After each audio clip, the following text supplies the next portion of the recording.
So if you're threatened by seeing strong and powerful women kick serious butt, then The Woman King, it's just not going to be the movie for you. But for everybody else who possesses mental maturity, this is an epic story to take in.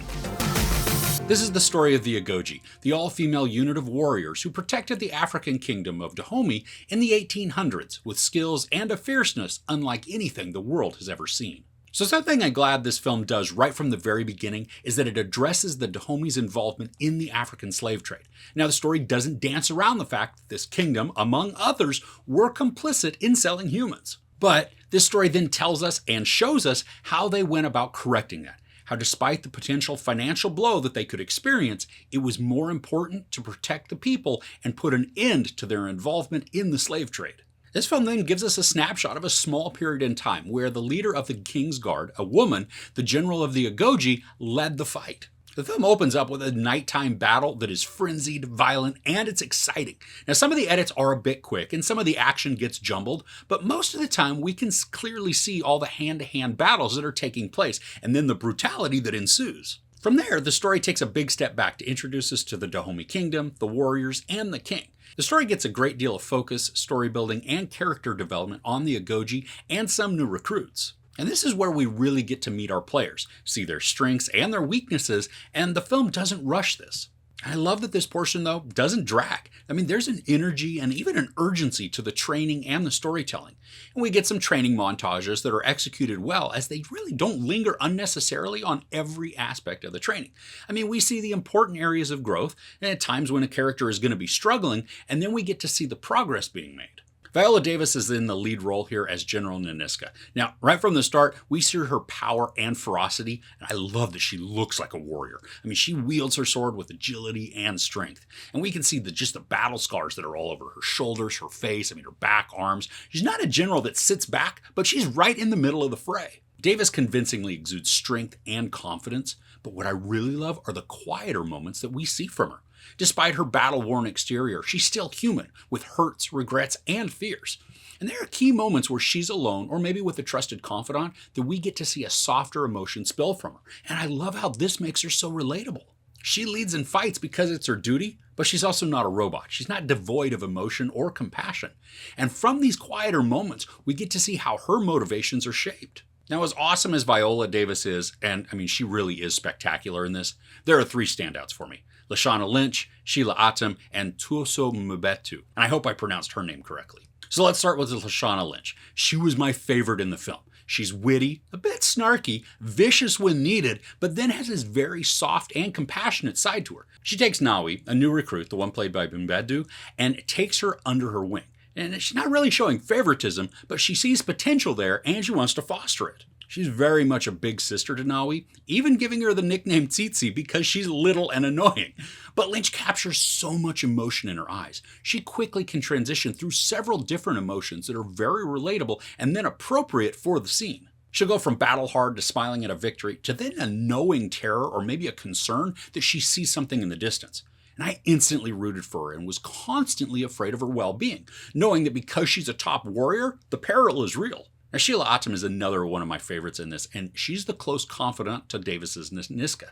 Now, they've known each other for a very long time, and so she can share in conversations that nobody else can.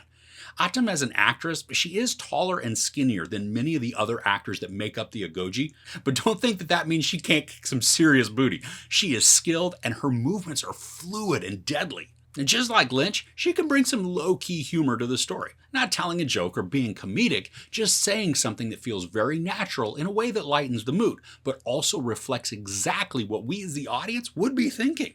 Her dynamic with both Davis and Lynch, I thought it was so awesome to watch because they feed off of each other, just providing dialogue deliveries that flow well, but they also draw us into their triad.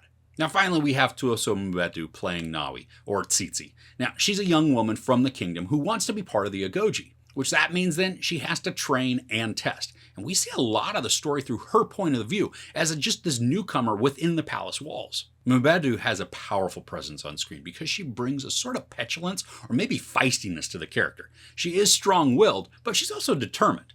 And I love that things aren't easy for her. The story doesn't provide conveniences for her so that Nawi can just breeze through everything. She has to earn her spot, and then the narrative puts us through all the challenges and pitfalls in her path just to make her journey convincing. John Boyega is also in this as the king, and he is great to watch, but really, the others that I had just mentioned, they're the stars and really the reason for this story. And for the story itself, this flows well and was very captivating, balancing the dialogue-driven drama with the action. There are some moments where story elements are predictable, and in one scene, the story decides to really just spoon-feed the audience some information that had been previously just hinted at. Now, at first, this annoyed me. I thought it was convincingly laid out prior, but the more that I thought about it, I appreciate that the story chose to make this point just utterly obvious so that nobody could get hung up on trying to figure out that detail and then potentially miss the more important story elements that are following. So was that part a little bit redundant? Yeah, I think so, but it's also a good story choice. Now, when we get action pieces in this, outside of the trainings, these are brutal. There's a scene in the latter half of the film that would be right at home in Braveheart or Game of Thrones. The fight was epic, violent, but also showcases some hero shots that are going to make you want to cheer. And in fact, in the screening audience that I was at, they did cheer. It's an exciting but also harrowing scene, and the camera gives us some excellent shots of the fighting where the cuts aren't quickly edited together. We get to see the choreography that's present within the melee. Now, one thing that you may be surprised with, because I was, is that this is PG-13. So despite the crazy violence, there's not a ton of blood or gore shown. We will see swords slash people or a spear pierce somebody, but there's not this huge spurting of blood that would accompany something with a stronger rating. But even still, we do get to see a sword being buried in somebody's shoulder in the neck area, so there are kills that are captured on screen, maintaining the exhilaration and the urgency. The music in this is absolutely moving and inspiring. Many times we'll watch and hear the Agojie sing and chant like a choir, building the emotional intensity to such a high level. And then many times that will also be accompanied by a single singer speaking or singing the lyrical story. I was completely enthralled by the music as it complemented and it directed the sequences. Now, this is a longer film at about 2 hours and 15 minutes, but I was never bored and I didn't feel any bit of the length. I was glued to my seat, just captivated by the characters, their journey, and then the drama that was unfolding, which was all pointing to this impending battle. And when we get those moments, they are earned. The story didn't rush to get us there for the sake of just an action sequence. The events were building, supported by the dialogue and the character development. Now, this is a hero story with complex characters that are deserving of our cheers.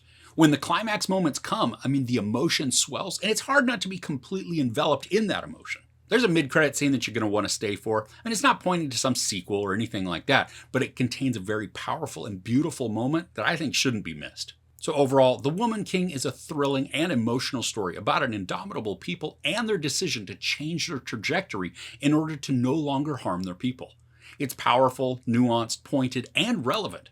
Viola Davis showcases why she is such a powerhouse actor, displaying both fierce strength and heartfelt softness. Lashana Lynch, Sheila Atim, and Thuso Mbedu are the standouts, bringing an energy to the narrative that makes this a must-see movie. The soundtrack is incredible, but the absolute best part of the entire movie is the representation that it creates. Powerful and strong black women at the front and center of this spectacular film. There's no sex, maybe some very brief nudity, a little bit of profanity, and a ton of violence, including sexual violence. I give The Woman King 5 out of 5 couches. Seriously, do yourself a favor and see this as soon as you're able. I'm also curious at how many awards nods that we're going to see for the lead cast because they totally deserve it. So what's a historical film that you really enjoy? Let me know in the comments below. If you enjoyed this review, please give it a like. Also, don't forget to share and subscribe. I'm Chris. This is Movies and Munchies. Thanks for couching with me.